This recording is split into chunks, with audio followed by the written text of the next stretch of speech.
সপোন কেতিয়াও সঁচা নহয়। এইটো জানিও সপোনক লৈ বাচি থকাৰ নামেই হ'ল জীৱন।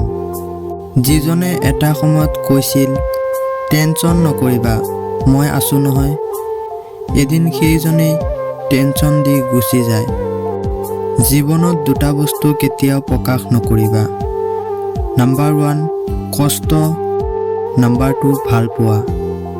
কাৰণ কষ্ট প্ৰকাশ কৰিলে হাঁহিৰ পাত্ৰ হ'বা আৰু ভালপোৱা প্ৰকাশ কৰিলে অৱহেলাৰ পাত্ৰ হ'বা। সম্পৰ্কবোৰ কেতিয়াও দূৰত্বৰ মাধ্যমত শেষ নহয়।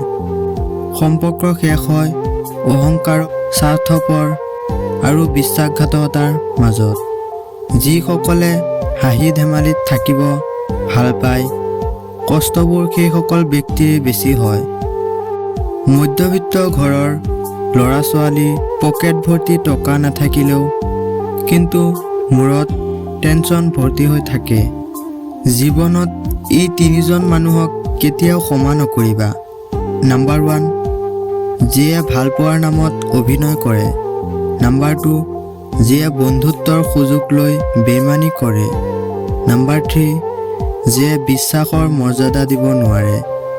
তুমি এবাৰ তলত পৰি চোৱা, কোনোৱেই নাহে তোমাক উঠাবলৈ, কিন্তু এবাৰ ওপৰত উঠি চোৱা, সকলোৱে তোমাক তললৈ নমাব আহিব।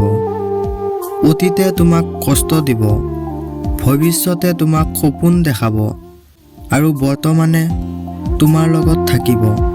সেয়ে কেৱল বৰ্তমানলৈ ভবা। জীৱনৰ সকলো যুদ্ধ তুমি অকলে কৰিব লাগিব। মানুহ কেৱল সান্তনা দিব, কিন্তু লগত কোনো নাথাকে। চিৰস্থায়ী কি জানানে? চিৰস্থায়ী হৈছে তোমাৰ সুন্দৰ ব্যৱহাৰ, যিটো মৃত্যুৰ পিছতো সকলোৱে মনত ৰাখে। কোনোবাই ভুল বিচাৰে সংশোধন কৰিবলৈ আৰু কোনোবাই ভুল বিচাৰে অপমান কৰিবলৈ। কোনোবা ইমানো ধনী নহয় যে তেওঁৰ পৰা পাৰ হৈ যোৱা সময় কিনিব পাৰিব, আৰু কোনোবা ইমানো দুখীয়া নহয় যে তাৰ অহা সময় সলনি কৰিব নোৱাৰিব। যদি তুমি ব্যৰ্থতাৰ পৰা কিবা শিকিব বিচৰা, তেতিয়াহ'লে তোমাৰ ব্যৰ্থতাই তোমাৰ সফলতা।